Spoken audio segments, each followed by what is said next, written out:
how I start to teach a dog to put on their own harness. So you're going to need some high value treats for your dog, their harness, and you'll need a marker word or a clicker. I'm just going to use a mouth click, but you could use the word yes, or you could use an actual clicker if you wanted to.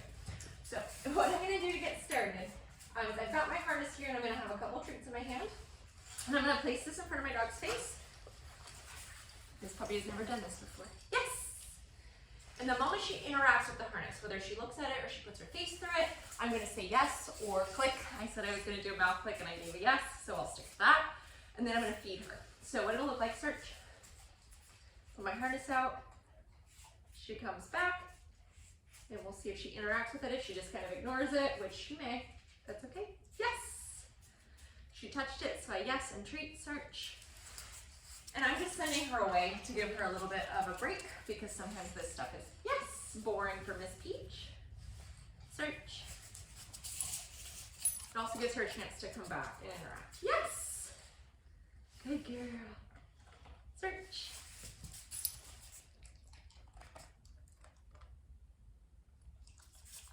And you can't see me, but I am just sitting here with the harness and letting Peach decide what it is that she wants to do with me. Yes! Good girl! And if she sticks her head through on her own, she gets a jackpot. So she gets multiple cookies, one right in a row. Good girl. Good girl. And then we'll do it again. And for Peach, she doesn't have a problem with the harness coming off, but I'm going to show you those steps here in a second. So again, I'm going to get a couple cookies in my hand. Search. I'll hold my harness out so she can interact with it, and I'll let her decide where we are.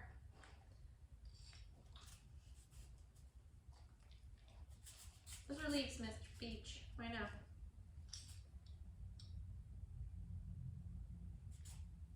Yes!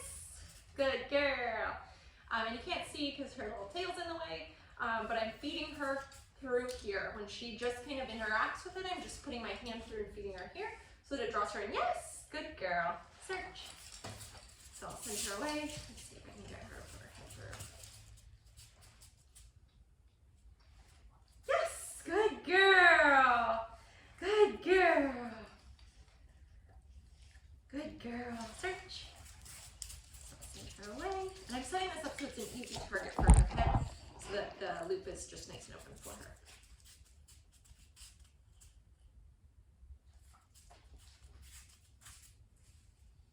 And all that extra, I just ignore. If she thinks it's a little too hard for her, we just reset and try again. Search.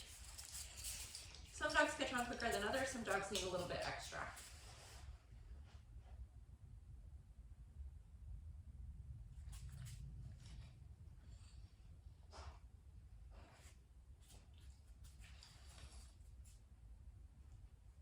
Good girl. Yes, good girl, Peach, good girl.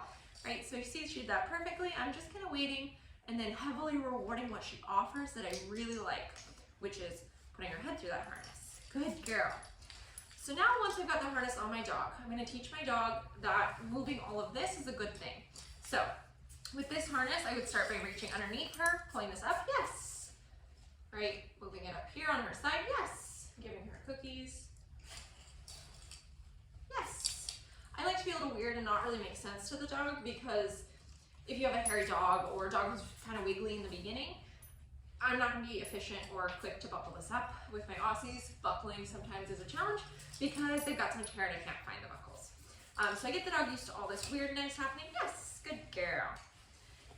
And then we'll take it off and we do it again.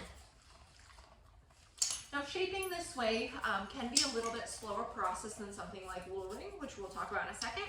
But I do like this option better because it just gets the dog thinking a bit more for you. So as long as you keep the dog interacting with you and don't become too static, they tend to do really well. All right, we have search. So that's part of why I'm sending Peach away with search so she can come back and interact again. And she's just looking at my cookie hand, but I'm going to ignore all that. I'm just going to wait and leave this open for her and see if she offers something for me.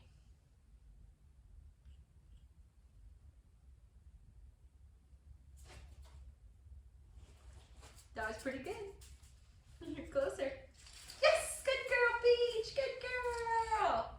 Right, so just with a dog like Peach, she just takes a little longer to think, which is fine. I'm just patient, and if she gets close, good girl. It's kind of like hot and cold game. I'm praising her if she's getting it close, and then rewarding her heavily when she gets it right, so she knows that's exactly what I want. Search.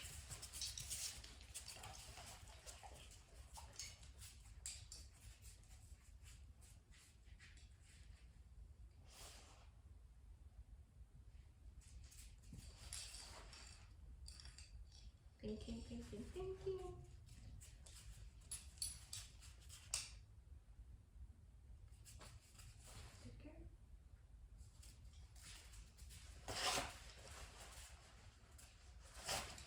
Trying all of the things to get my attention. So obviously she's saying this is a little hard. Search. So we'll reset her. Make it a little easier for her.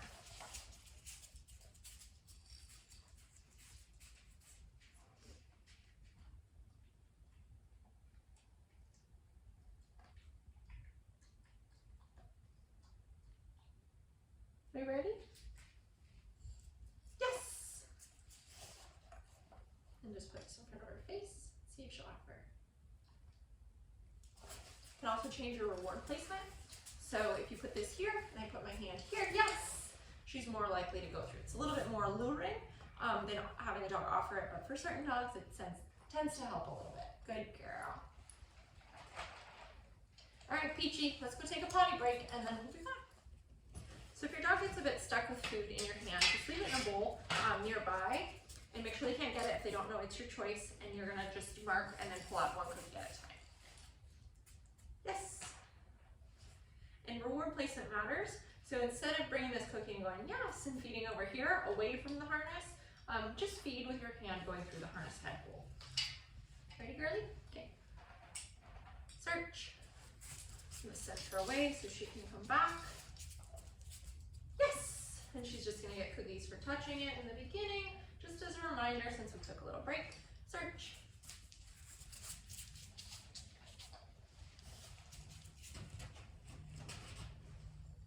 You're not done. You're cute. So I'll let her think. She's sitting on her bed. I don't think you can see her.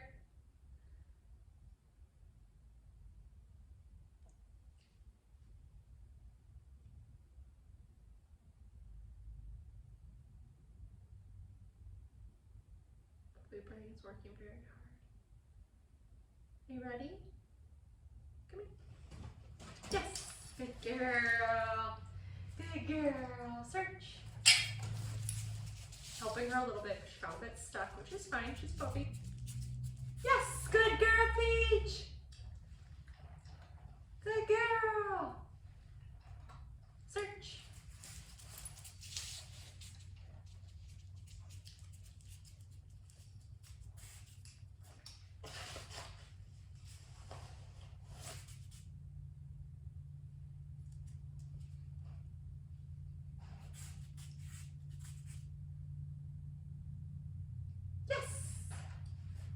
Good girl. Search. I'm doing a lot of waiting, right? Just letting her kind of think this through.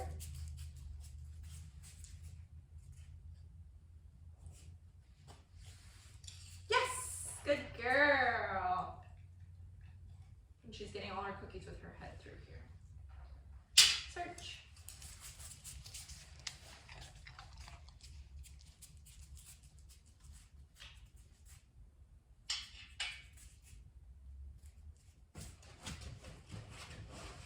I know the bed is way better than the floor. The floor is cold, I know.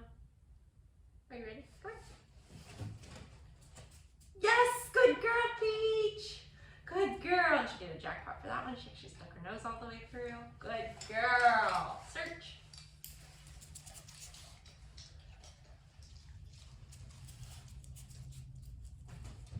No, come on.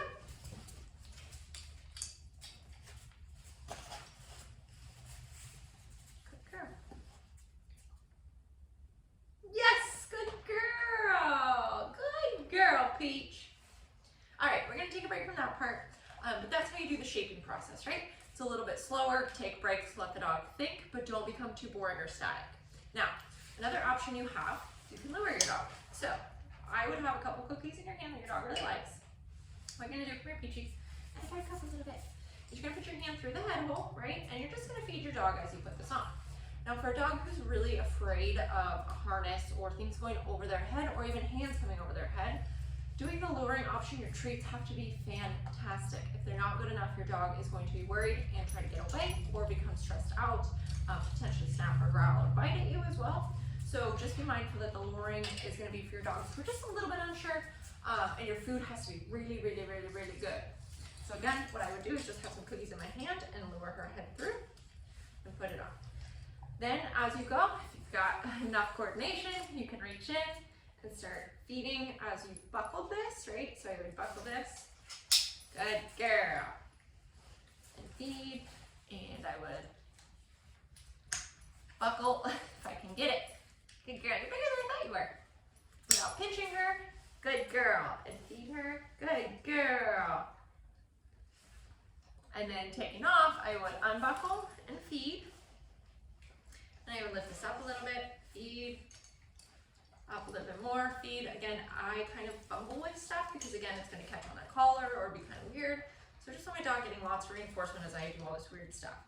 Now, if your dog is very sensitive or has big feelings about harnesses or body handling, go slow and do things in small steps for them, right? You want them to be successful, you want them to love it so that we don't have any of that growling, snapping, fighting that some of these dogs who aren't sure about handling have. Luckily, Peach loves people and wants just to lick and cuddle and do all of the puppy things. But for her, the luring would probably be the route I would go to start with, and then I would go more to shaping to get her thinking a bit more for me. Now, if your dog is unsure of the sound of a harness, right, you're gonna practice your buckles. So, Peachy, come here. So what you're gonna do is, good girl. Every time you clip or unclip, you're gonna give a cookie. Yeah, good girl. Just making the sound of it better for her. Yes, good girl. You could say yes, you could just use the sound of the buckle as your marker. Good girl. Good. As your dog gets more comfortable, basically your buckle snapping just gets closer and closer to where it's going to be on their body, on their sides, or around their neck, depending on your harness, until you're actually got the harness on and you're snapping it up and still rewarding for every little step of the way. All right, Peachy, let's try your head again. Search. So after I've done a little bit of luring, we're gonna see if she can offer anything for me. Yes, good girl, Peach. Good girl. So she'll get a jackpot for that. Right. The first one she came up, she touched the harness. It's not gonna fly in my book. I want to ask for a little more, and she put her nose right through, and so she gets a yes and lots of cookies. We'll do it again. Search. Obviously making a nice opening for her so that my hand is pretty much out of the way and there's an obvious head hole. All right, Peachy, you ready?